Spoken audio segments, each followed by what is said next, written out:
Thank you for joining us. I'm your host, Alan Cardoza, and you're watching or listening to Answers Network. Today's show is something that we can all benefit from because our guest today shares her healing journey from eating and drinking her feelings to hiking her feelings. When she was diagnosed with type 2 diabetes while grappling with grief and unresolved trauma, she set out on a quest to turn her pain into power. Now, 2 hikes across Catalina Island and 80 miles later, Sydney Williams learned to disconnect from distractions and reconnect with herself, all through the power of nature. Now, she's encouraging others to get outside and blaze their own trail to self-love, turning buried traumas into healthy coping mechanisms. Now, with affirmations, prompts, and reflection exercises throughout her new book, Hiking Your Feelings, Sydney offers a toolkit to unpack your trauma pack and set into the best version of yourself. Now, Sydney is now the founder of Hiking My Feelings, a nonprofit organization dedicated to healing powers of nature. Now, her 15-year and counting journey in communications has run the gamut from launching Oscar Mayer's social media channels and working with Fortune 500 brands to educating the public about the importance of stewardship, easy for me to say, stewardship and equitable access to recreational opportunities. She is also a certified wilderness first responder and has been nominated for the Woman of the Year Award by San Diego Magazine. Sydney, welcome to Answers Network. Hi, Alan. Thank you so much for having me. Well, it is my pleasure. I have enjoyed learning more about you. I've enjoyed being able to go through your book. And in my introduction, I mentioned, your 80-mile hike. And, I think about the things that I do when I'm feeling stressed and things like that. But what did you think was going to happen during that journey?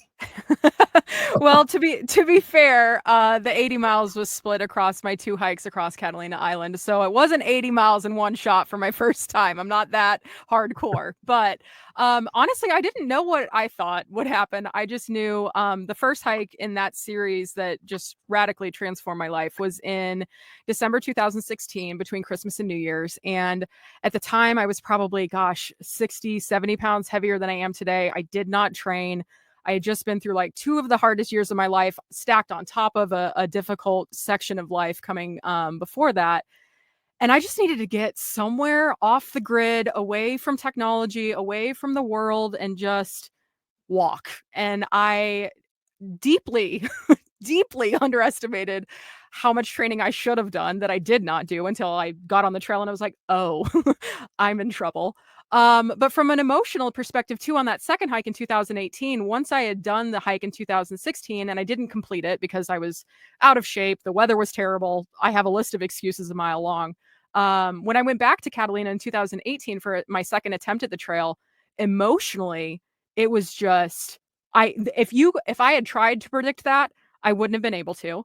And if you had told me, hey, between these 2 hikes, the first one, you won't even recognize the body you live in. And the second one, you have no idea what kind of stuff is swirling around in your brain that you need to get rid of. I probably never would have set foot on the trail, if I'm being honest. Like if I had a road map if I had a hiking map for the journey I've been on, I don't know that I would have willingly signed up for this, if I'm being completely honest. Well, it's interesting. You mentioned about as far as the weight loss, and one of the questions that came in, and again, I want to thank those that take the time to send in questions. And this one actually came in last night. So it said, can you make sure and speak about the physical health benefits of walking in nature? I'm 47 years old, and I started walking in nature about 3 years ago, and I've lost 35 pounds. And my doctor says that my heart has not been in this good a shape for about 15 years. And this is from Kevin in Cleveland, Ohio. Kevin in Cleveland. Thank you. That's such a good question. And honestly, when I first set out on the journeys that I've been on, I wasn't specifically going out there with any intention of losing weight or getting in better shape. Like, I just needed some time for myself and disconnect from the distractions of everyday life and the hyper connected world we're living in. And to be completely honest, even when I was in this experience and having it, I didn't have language to articulate the benefits that I was experiencing, because I didn't grow up in a community where people found healing in nature. I know I'm certainly not the first, and I hope I'm not the last. Humans have been healing in nature since time immemorial, but I didn't even know how to describe it. I knew how it felt and I understood what was happening, but the how was so foreign to me. Now I know, and I started hiking more after that first trip in 2016 when I was diagnosed with diabetes in 2017. And at the recommendation of my doctor, they suggested walking at least 15 minutes a day, 3 to 5 days a week. And so I was like, well, I can walk for longer. I can go further. So I'll just do that. And so it really, and like, I also want to say for anybody listening, when we hear the word hiking, right? Like, we have this vision and you're like, you need a backpack and really sturdy shoes and all this equipment to be able to go and have an expedition in the wilderness. Nah, man. Like, hiking for me, like in our programs, we don't give a definition of what hiking is other than this one: the intent behind the motion. Like, there is urban hiking is a thing. My husband and I, for diabetes awareness in 2021, we hiked around the city of Chicago, 220 miles. That's not remote wilderness. That's nearby nature. And that's Yeah. existing pedestrian walkways, the Cook County Forest Preserves. We walked across the state of Michigan, same thing, an old railway system that was converted into a multi-use trail. So when I say hiking, it doesn't have to be rugged remote wilderness. It can start with something that's nearby, like your neighborhood. You could just go sit under a tree in your yard or at a local park. You don't have to have access to state parks or national parks or just rugged remote wilderness that is so prevalent out here in the Western US. You don't have to have access to that to be able to do this. But one of the most important things for me is advocating for people to have access to that. So the benefits are the benefits of hiking are the same as benefits of walking. Specifically, if you're able to get disconnected from devices, and it's Hmm. more beneficial to me, and I'm not a scientist, nor am I a doctor, so take all that with a grain of salt, but like, for my lived experience and what we know to be true, versus like any attempt that I've done to try to get into shape or to find fitness in some capacity, has always been indoors, punishing myself on a treadmill. There's not a lot that's healing about going to a gym in my perspective. Like, the fluorescent lights, not as great as natural sunlight. The Hmm. sterile environment, not as great as fresh air. The people grunting and dropping weights and like making a lot of noise, nowhere comparable to bird song and the crunchy trail under my feet. So I think when we talk about the health benefits of hiking, it's important to think about them in the context of spending time outside, but also finding something that works for us and layering up from there and laddering up from there. Because I started with walks around my neighborhood. Well, first of all, I went out for the big journey in 2016 with no training. Would not recommend that path to Hmm. anybody unless you like challenging yourself. And then I started with walks around my neighborhood. And as the walks around my neighborhood got to be too easy, air quotes if you're listening, and air quotes you can see them if you're watching, Yeah. those hot walks, as they got to be easier, then I started looking, okay, like, what are the local trails around me? How do I learn more about the hiking opportunities that are accessible to me here in San Diego? And that's where I started to like graduate into what I now do, which is multi-day, long distance backpacking trips. But you can start with just walking around your cul-de-sac in your neighborhood or your apartment complex or whatever. It doesn't have to be some big adventure. Well, I love that, and when I, for those that are watching, when I smiled at one point, it was the sentence that you said was, my doctor said that I should walk for 15 minutes a day, and you said, and I realized I could do more, so you tried to do 40 miles. I thought that was great. Yeah. Why not? You said 15 minutes. How about multiple days on end? That sounds great. There you go. I like that. Um, one of the things, and one of the blessings that I've had in my life is one of my businesses that my son is now running and doing a much better job than I did, was working with at-risk youth. And so I spent much of my younger years working with at-risk youth. And many of the programs that I worked with were set up in nature. And the biggest difference in a lot of these kids' lives was the fact that they were coming out of a situation where they had gotten in trouble for whatever their situation was. But so as a young detective, I was taking them to a place. And what I realized when I would get there is, first of all, it was out in the middle of nowhere. But the second part was that all of a sudden it was a much calmer environment. And when I would go over what was, what's the agenda here of what these kids are going through, and much of it was, yes, they would go through therapy, and yes, if it was a drug rehab program, that they would deal with some of those issues, but they'd also just go for hikes and come back and talk about their feelings. So, if you think about it, I mean, this is very similar to what it is that you're doing right now. What's your thoughts on this with starting our kids younger? Oh, I love all of this from this perspective for the sheer fact that if nothing else, if we're thinking about how we can integrate this into our family environment and how we can introduce our kids to the healing power of nature and all of the benefits of spending time outdoors, I think coming into it from a communication perspective is one of the most profound ways to start to move through this with your children. In that, when we're hiking, whether we're walking side by side or if we're walking in front or in back of each other, we don't have to worry about expending the energy to scan facial expressions or body language. We don't have to worry about how intimidating it can feel to maintain eye contact when you have done something that you don't feel proud of, or you're recovering from something that was really difficult. Like, we carry a lot of shame as a society, and sometimes it's hard to look somebody in the eye and talk about the things that are hard. So by the sheer mechanics of how spending time on a trail works, like, we're not walking one person walking forward and one person walking backward, right? Like, we're usually not even looking at each other. So that breaks down the defensiveness that we can feel, that breaks down our sense of like self-protection, and it opens up a channel for conversation. And I think also the thing that really struck me as profound when it comes to like the tools that I use to heal and how hiking made the difference, I have tried. So when I grew up in a really tight knit Midwestern household. We were super close. We told each other everything. And I would walk on eggshells because my dad had an explosive temper. I don't know Mm, what he's been through. I still don't know to this day if there's some kind of diagnosis there, but I learned really early how to manage adults' feelings. yeah. So over the course of my life, trying to heal from that, I tried meditation, I tried journaling exercises, I tried everything that I could in the absence of access to traditional talk therapy. When I had access, I was terrified of it and I didn't want to do it. And when I was ready for it, I couldn't afford it. So I collected all these different tools to help me find healthy coping mechanisms. But what would happen was I'd be in a seated meditation, for example, and I would be activated by some kind of trauma that my Mhm. body has endured. My Okay. body would go into fight or flight, and I would just physically shut down, and I would never return to what I was trying to heal from because I couldn't get past the physical reaction to remembering the thing that I'm trying to heal from.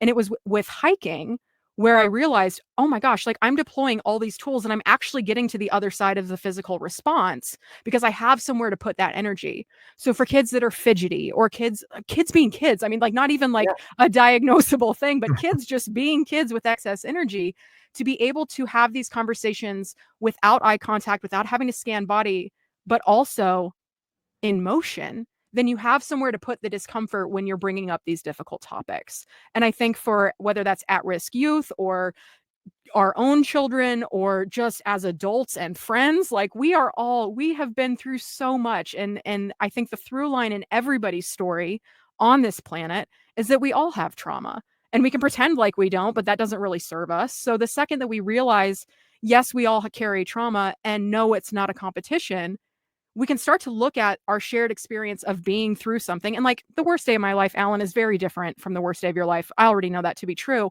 but we're both still here and we can both still talk about it.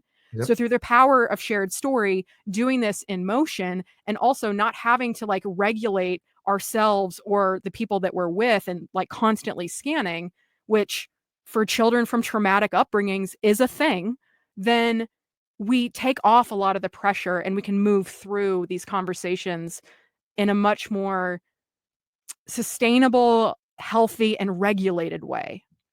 Well, Sydney, I am so glad that you brought this up, and especially the eye contact part.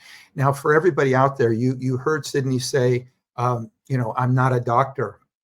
So for those of you that like to have things that are reinforced a little bit more, so I'm going to tell you about a doctor, a psychiatrist that worked with many of the families that where we were transporting their young person to a program to get some help. And the doctor would do the aftercare with the family. And he talked to the parents and he would say, one of the best things that you can do to stay in contact with your teen is to go for a walk somewhere and talk to them. And again, and mention, and it's funny, you brought this up. I haven't thought about the eye contact part in years until you just brought it up. But what this doctor said was almost verbatim what it is that you've said, and added, because you have parents that'll say, yeah, but I don't have time for this and stuff.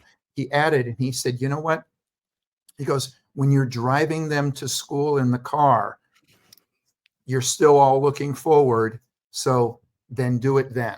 If you can't get out and do it, he was saying, first choice, go out, go for a walk, quiet place and stuff. But if you can't, still utilize that lack of eye contact part to be able to bond with your children. And it was one of the first times I had heard that, when I heard it from the doctor. And now you're bringing up the same thing. So for anybody out there, if you feel like you need a little more proof, there you go. Now you have it. Well, and I love that this is something that you heard forever ago and haven't thought about in a while, because it's still true. Like this is not new news. Yeah, no, exactly. And anyways, I just thought that was a great point. Now, one of the things that I wanted to touch on. So let's kind of go through the book a little bit, because the book, and as I said in the introduction, the book is set up to where, there are examples, there are things that, you feel like you're learning something, you're enjoying it, but you're also gathering information. So share a little bit about the book and why you wrote it the way that you did. Yeah, thank you. And it's such a cool opportunity to kind of share the story of how the book came to be as well, because like for anybody that's listening that hasn't interacted with my work at all, I've written 2 books. And if you're wondering, like, where do I start with Hiking Your Feelings. And the reason that I say that is I self-published my first book in 2019, and I was a week into my book tour in 2020 when the pandemic hit. So for me personally, at the time when I wrote it in 2019, I was clear on the story. I was clear on the lessons I wanted to share that I had gathered from the trail. But I wasn't confident enough to write the version of the book that I've now published here this year for Hiking Your Feelings, because like I said, like, I wasn't a doctor. I'm not a therapist.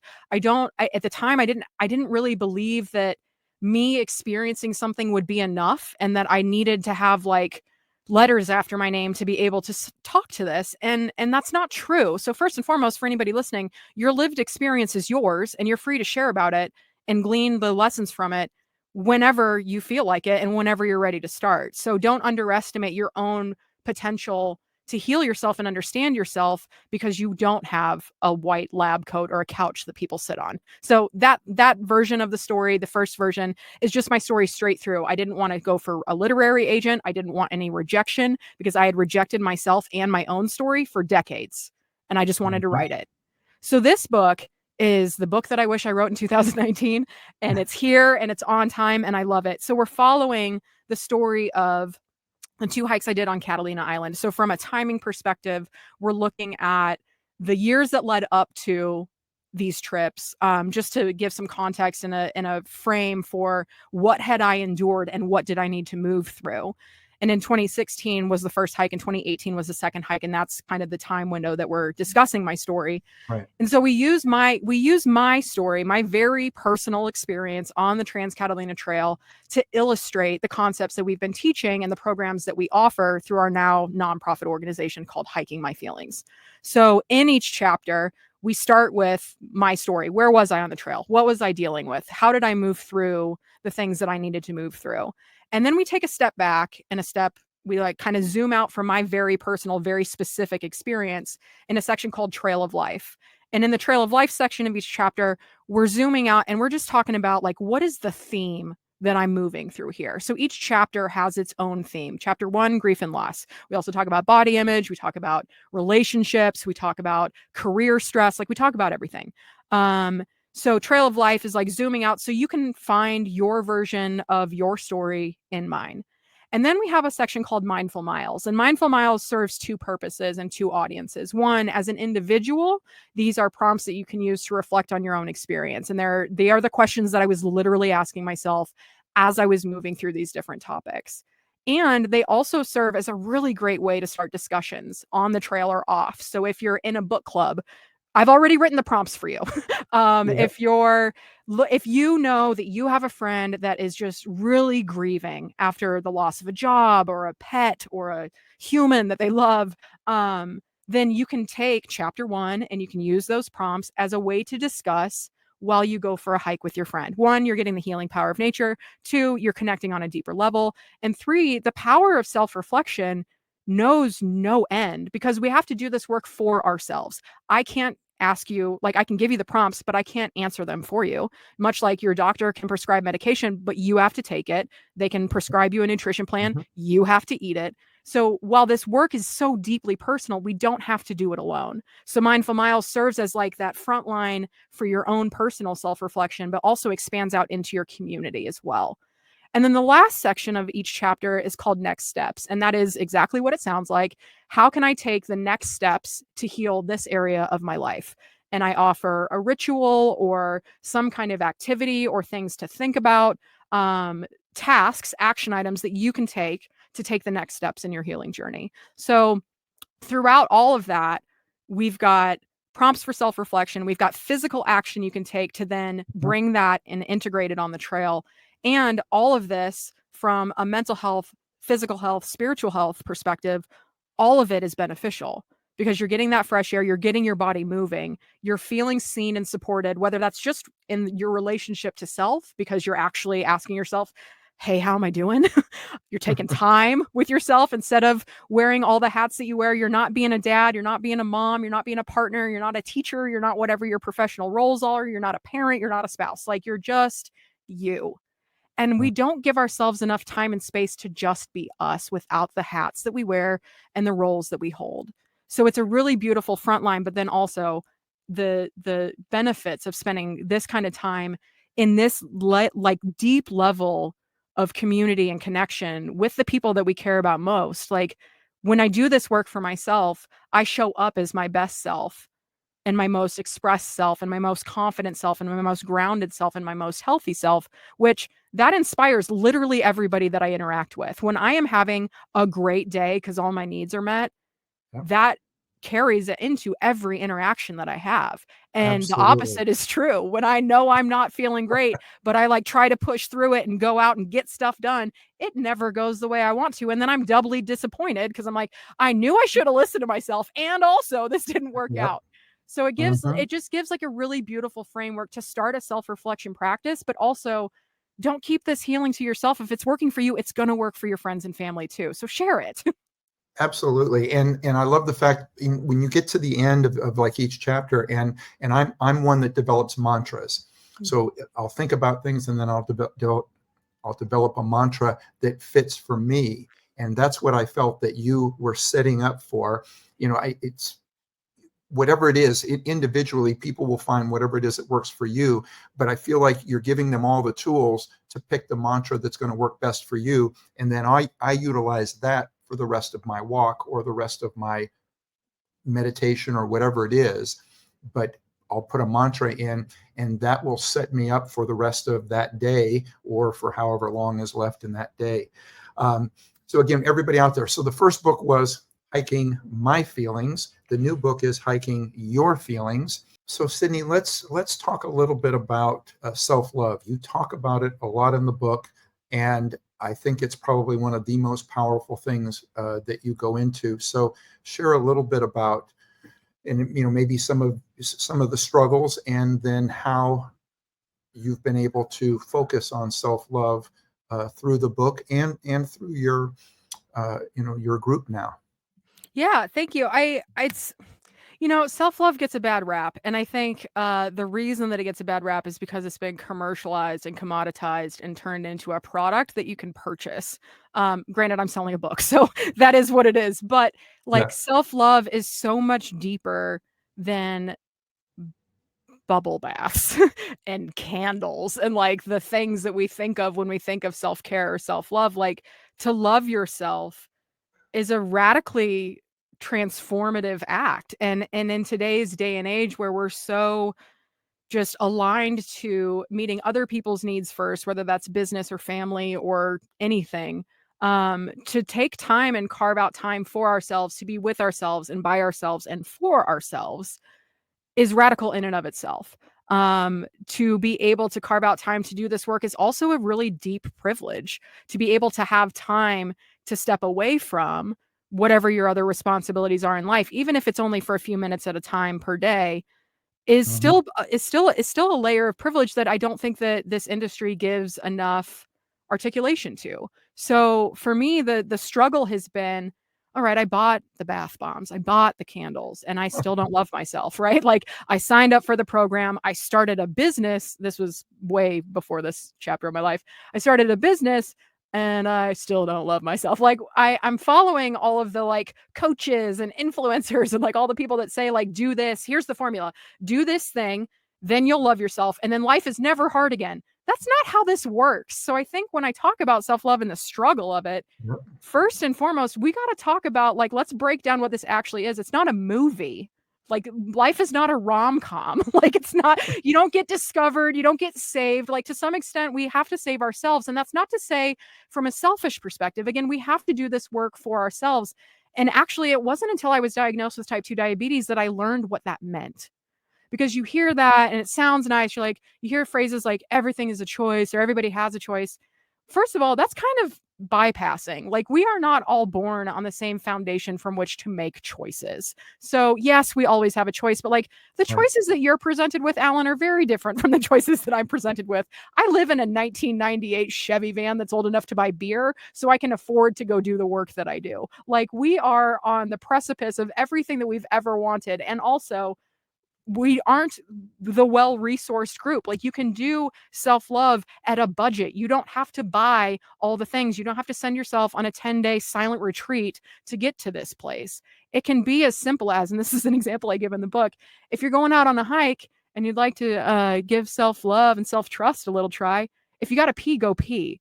How many times do we ignore our body's signals when we need to use the restroom and we're like, nah, body, you don't know what you're talking about, I'll just hold it. The second that we just allow ourselves to figure out a way to relieve ourselves physically, we were already starting to reconnect that self-trust and that mind-body connection. So the struggle for me initially was like, I followed what all the salespeople told me to buy, and I'm still not happy and I'm still not healthy, because the positionality of the things that I was trying was, buy this solution and then life will never be hard anymore. What I've learned in this journey, especially over the last 6 years, and I was trying to do this for like decades before, and hiking was the missing piece that clicked it all together, as I mentioned before the break. Mhm. But it was in this space of, okay, um, I thought that I would stop learning these lessons once I learned them. And I thought, once I do the thing, then everything is fine and I will never feel pain again. I will never experience struggle again. It will be all sunshine and rainbows. And for the last 6 months, definitely since the beginning of this year, I have felt like a petulant toddler because I'm like, no, I was told I shouldn't have any more pain once I learn these skills. And what's actually happening is, and I don't have children, I'm child free by choice, but I liken my self love, my self growth, my self trust journey to contractions. So, like, in prior chapters of my life, I would have some kind of thing that activated me, and then it could take weeks or months or years or decades until I figured out, like, what was that thing that activated me and why does that impact my life today? And as I started to pay attention to these things and started to understand the signals that I'm getting from my body and like actually feel my feelings instead of numbing them, Mhm. then I was like, oh, Oh, okay, I get it. Like, it's not that I'll never ever experience struggle or doubt again. It's that now those contractions are getting shorter. So now I'm so in tune with my body that if my needs are met and I'm regulated before something comes at me, I can identify the feeling in my body before it takes over my whole life. So the struggle of moving out of like a commercialized capitalistic view of self-love and into a journey that works really well for you is the mechanism here. And to the point that you made before the break, you were saying about how um, this offers a lot of resources and there's so many different activities you can do and how you set personal mantras. I love that. And I love that you find that inspiration from here. And one of the mechanisms that was kind of holding me back from expressing my work in this way was like, I don't want to tell people what to think. I want to encourage them to think differently. And the way that I draw inspiration from the wilderness that surrounds me and how that mirrors what's happening in my body, mind, and spirit, that inner wilderness, outer wilderness dot connecting, that's the magic. And that's where the profound growth and healing comes from is being able to draw that inspiration from the places that I'm experiencing and think of life through that lens rather than through the lens of my pain and my past. Um, I mean, first of all, I just love what you just said, and it brought so many different thoughts to my mind. One of them I think has to do, or that I got also from the book, was um, along the lines of self-love, was also self-appreciation, Mm.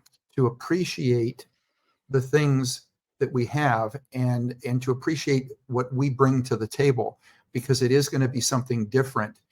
And for some reason, I feel like through whatever, whatever forces that are out there are just focusing so much on the negative, on fear, on not trying to figure out what is the best. And I've said to my own sweetheart, um, and I'll say something, and I said, if I say something, and if you don't quite get it, and you think, wow, I could take it like this, which would be very positive, or I could take it like this, and it'd be very negative. I said, always take the positive, because that's what I meant. Um, but for some reason, uh, I feel there's been a conditioning or something out there that if it can be taken two different ways, people will slide towards the negative, and it's affecting them in a negative way. So I'll say, assume it was the positive, and then if you're not sure, ask. Mm. You know, um, but these are the things that, again, when we're out there, and again, you're hiking, you're talking, and we go on hikes together. To be able to um, communicate on a level that that we're making sure that that there isn't a misunderstanding, and that we're not being slanted towards what seems to be society slanting towards, whatever it is negative, or whatever it is that should be fearful. I know that when we first got on this call, we talked about how beautiful the weather is right now. The weather is just incredible. To me, it's perfect. And yet last week there was some rain or whatever. But we live in this place where most of the time it's great. And yet I was around some friends while it was raining, and there were two issues. One was that they didn't say it was raining. They said it's pouring down rain. So they were pushing it to a negative. And then the second part was, God, I hate this. And I was like, well, actually the rain is good, because we haven't gotten any in a while and stuff. And, there is a positive to so many of these things, and we shouldn't spend so much time focusing on those little negatives. So anyway, as you were speaking, these are the things that were popping into my head. And I hope that everybody out there that's listening or watching is recognizing that as Sydney's telling us these things, which you would also get from the book, it's going to make you think. And if it makes you think, you're going to start making decisions, you're going to start communicating, and it's all going to benefit all of us. Yeah, well, and there's a couple things in your reflection of my reflections that I wanted to touch on because it's worth calling out. When we Yeah. talk about appreciation, I think one of the things that is the most detrimental to society, especially to women and girls, is this concept that you can't, nobody else can love you unless you love yourself. And I lovingly and respectfully and forcefully call BS on that. Because it Mm-hmm. wasn't until my relationship with my husband that I felt that I had true unconditional love mirrored back to me and I could understand how to provide that for myself. And it was at his suggestion of backpacking that I started to have this relationship with the world around me in the way that I do. And the thing that I want to call out about the appreciation side is we don't, when we're in the forest, we don't go around looking at the trees and being like, did you see that fat tree? Look at the branches on that thing. Gross. Did you see what that tree is wearing? Nasty. We don't listen to bird song and we're like, oh my God, that bird is so annoying. We're like delighted by how different the birds sound and how different the trees look. If we can take inspiration from that, and that's where stuff started to switch for me, talking about taking inspiration from our Mm-hmm. surroundings. I walk through the forest and I just appreciate the heck out of those trees. Thank you for the oxygen. Thank you for pulling the carbon out of the environment or out of the atmosphere and giving it so we can breathe it. Thank you for all the stories and all the things that you hold, you big, wise son of a gun. I love you. I do a lot of work in Sequoia National Park, and those trees are ancient and they are my Mm-hmm. friends, and I'm not kidding. The other thing that I think is interesting that you pulled out was like the positivity side of things, specifically for those of us that are in Southern California that don't know what to do with rain. Y'all, good things happen when it rains, whether you live in Seattle or you live in Southern California, Kentucky or Maine. Like, good things happen when it rains. And if you allow yourself to remember that, that's how plants grow, that's how bad things go away, they get washed away in the rain, the earth is cleansed, whatever, however you want to frame it. If we take inspiration from that and we just stop hating the rain, like that's going to be hard for a lot of us, but if we just stop feeling inconvenienced by things that we don't have control over, like the weather, and we instead are like allow ourselves to be curious and delighted by a shift in weather, specifically rain, then if we know that it's true when rain happens, good things happen, what else is like that? If that's true, what else is true? And then you can follow that positivity rabbit hole through every facet of your life and just reframe really quickly all the things that you think about negatively first. And I learned this for my skydiving career. I did not anticipate that skydiving would give me silver lining Wow. capacities and superpowers. But when I was a competitive skydiver, on my first training camp, we got down from our first training jump, we watched the video, and I watched my performance on that skydive, and I was just like, I was like, I missed this, I screwed this up, I didn't perform well. And my coach was like, hold on a minute. We have a system and you are directly going against it because you're so negative automatically. What was the system? And I was like, okay, coach, I'm sorry. The system was we watch the video, we don't say anything, we pick out 2 to 3 things that went well. We pick out 2 to 3 things we'd like to improve on, and then we figure out how we can improve those. And if we don't know how to improve them, then we ask you as our coach to guide us through that. Sometimes on a skydive, the only things that were good was that I woke up, I exited the plane, and I landed safely, and I like was Right. still breathing. And the same is true for life. You don't have to go skydiving to learn that lesson. You can learn it right now. Welcome to it. Sydney's classroom on Answers Network. You can, whenever you want to, decide to just start to look for 2 or 3 things that went well first. And it's hard because we grow up with the fear prioritized. There's a lot that we need to keep ourselves safe from. There's a lot that is being done on our behalf to protect us.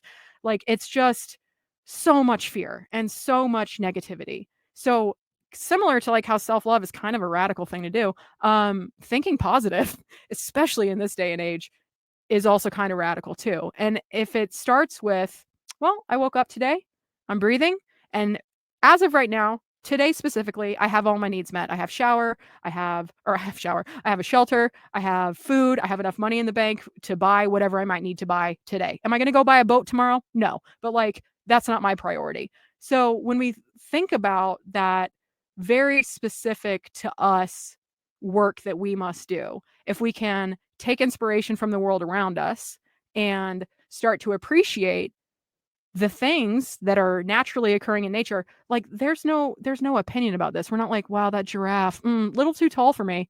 Giraffe. That's what they do, right? Like, so it's just like, I just want to like really hone in on the fact that like, if you can go out and appreciate and observe instead of judge, then we can look at that from a curiosity perspective versus a judgment perspective. And life, when you're curious, is way more fun, way more warm, and way more rewarding when we're coming at it from curiosity rather than judging and reacting. Well, first of all, I think that your book and your speech right now should be mandatory in schools. Oh If we could, God, I if we could have this, and I would put it in. I think I'd put it in maybe about 6th, 7th grade, mm-hmm. and go, okay, this is going to be one of the lessons that you're going to get, that you're going to take with you, and it is going to benefit you throughout life. And believe me, far more than trigonometry is. So, Still can't say I've ever used trig in my life outside exactly. of the classroom. That's my point. All right. I'd like to talk a little bit more about the community-driven platform now, which is Hiking My Feelings. How do you envision its future and its impact on individuals seeking personal growth and healing? That's a great question. So Hiking My Feelings started in 2018, and it started just as a mountaintop idea. Like, I had discovered that I was hiking my feelings instead of eating or drinking them. And that framing for that opened up this container for healing, that this framing for healing that really spoke to me and felt approachable and understandable.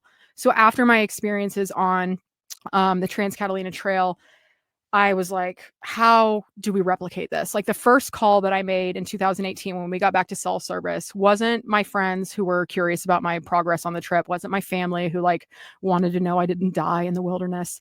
It was to the Catalina Island Conservancy, because what I had discovered for myself was, over the period of those 2 hikes, I had 2 transformative experiences. And the first thing I wanted to do was figure out, how can I protect and promote these places so more people have the awareness that they exist and access to these experiences for generations to come.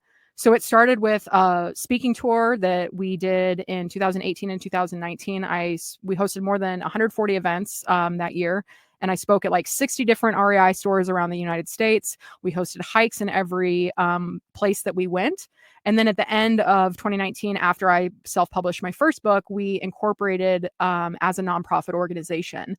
And we received our IRS exemption the week that the pandemic hit. So all of the things that we thought would be funding our programs were actually, all of those funds were redirected to COVID relief, as they should have been. But I was like, this is wildly inconvenient. We've been taking people outside off their devices into the wilderness. And now I got to figure out how to flip that model on its head and make everything we do in the field available virtually. Okay. So that was a lot. Okay. And I have to interject in regards to that particular point. And as it turns out, with all of the knowledge that we now have after the fact, that had they just allowed everybody to be outside and do the things that you were doing, it would have been better for everybody. 1000%. So that's what was deeply frustrating. I was like, because for myself personally, before the pandemic, I completely like eradicated the capacity to have a panic attack. Like, I became so balanced and so aware and developed so many healthy coping mechanisms that panic attacks were like not a thing for me anymore. I reversed the type 2 diabetes that I was diagnosed with within a year of being diagnosed. So like, the healing power of nature is real. It's not just like some hippy dippy stuff we do out here in California. It is scientifically proven. But to that end, that was the first moment where I was like, okay, what do we want to do here? Because like, the touring model and hosting events outside was then thwarted by the pandemic. So we took everything that we planned to do through the US and Canada on that tour in 2020 that got squashed, and we condensed it into a 12-week program called Blaze Your Own Trail to Self-Love. Absolutely lovely. All kinds of workshops, building resilience, encouraging people now during the pandemic, like, go out for a hike by yourself. So lame, but get outside. And so that like bridged the gap between where we were and where we wanted to be, and accommodating for the way that our business had changed as a result of the pandemic. Now, since 2020, 2021, we've had the honor and distinct privilege of hosting events in some of our most beautiful public lands here in America. So we've been partnering with the Joshua Tree National Park Association, which is the official nonprofit arm of Joshua Tree National Park since 2020. We developed a series of events for the Desert Institute called Wilderness Wellness, where we host our events in partnership with the Joshua Tree National Park Association. We also do work with Sequoia and Kings Canyon National Park in partnership with the Sequoia Parks Conservancy. And when I think about that moment that I had on the dock in Two Harbors on Catalina Island, getting ready to board the ferry back home after that hike in 2018, and that question in my mind, like, can we replicate what just happened for me? Can I create an environment that mimics what I had, the support I had from my husband, from myself, the resources, and also the nature that's holding me through these experiences? And what we've done in Sequoia National Park this will be our third season now, is exactly that. So it's taking 3 organizations that are doing really profound work and getting out of our silos and coming together in collaboration. So we're working with the Volunteers and Parks Department at Sequoia Kings Canyon National Park, which is a function of the National Park Service. We also work with the Sequoia Parks Conservancy, which is the official nonprofit partner from a philanthropic and educational perspective at Sequoia Kings Canyon National Park. And then Hiking My Feelings, as our nonprofit, we bring in our programming. So the way that our work is expressed now is the most creative work I've ever done. It's the most aligned I've ever felt, and it's by far the most impactful. And the way that we do this is the Volunteers and Parks Department assigns my group a conservation project. So for the last 3 years, we've been supporting a meadow restoration in Sequoia National Park, where back between Indigenous days and National Park Service officially designated the boundaries of that park, there was cattle grazing in the early 1900s, late 1800s. And at some point along the way, a species of grass came and just infiltrated this meadow. They've been working on this meadow restoration for 7 years, which is already a beautiful metaphor to say, you don't just come to one retreat, you don't just listen to one podcast, you don't read one book, and then everything's fine forever. It's a continual tending to. And so what we do, and the reason why this is so profound is, one, for me, it's not enough to go to a place and experience healing. If I say that I have a relationship with the outdoors, relationships ideally are both parties bringing 100% together. But say it's 50-50, whatever the division is, when was the last time I gave back to the places that helped me heal? So we tie in this conservation project, and I develop a program that mirrors what we're doing in the field to connect the dots between inner and outer wilderness. So as it pertains to Sequoia and our meadow restoration, we're removing an invasive species of grass. So I teach about invasive thoughts and limiting beliefs. And when we do that, we're able to connect these dots so profoundly that people are not only giving back to the park, but they're giving back to themselves. And when we have a deeper connection to place, then we want to protect it and we want to share it. So what we've seen is increased creativity, increased productivity, increased resiliency, increased emotional awareness, a deep connection to self, community, and planet. And it is by far the most profound work that we do. And we're really excited to be expanding that into other areas this year and beyond. Now, and unfortunately, we've run out of time, but where can people get more information if people want to get involved at some level? What's the website, or what is the best way for them to get in contact with you? Hikingmyfeelings.org. Okay, there you go, everybody. Hikingmyfeelings.org. There is a comment that came. I just want to read this comment before we sign off. And this one says, as a mom of 4 children between 11 and 17 years old, I can say that moving from the city to a more rural area was one of the best decisions my husband and I made for our family. Instead of hanging out on the streets and getting into drugs and trouble, as our 2 oldest did before we moved, they enjoy exploring the woods right out our backyard. I believe that we are all happier and healthier as a family in this environment. This is from Samantha in Helena, Montana. So Samantha, thank you for sharing that with us. Sydney, thank you so much for coming on. Thank you for everything that you're doing. In the next time that you have an event coming up, please let me know if I can share it on the line. If I can help get it out to more people, I would love to do that. Fantastic. Thank you so much for having me, Alan. It was a pleasure to speak with you today. All right. So for everybody out there, just be good human beings and be with us again next week on Answers Network.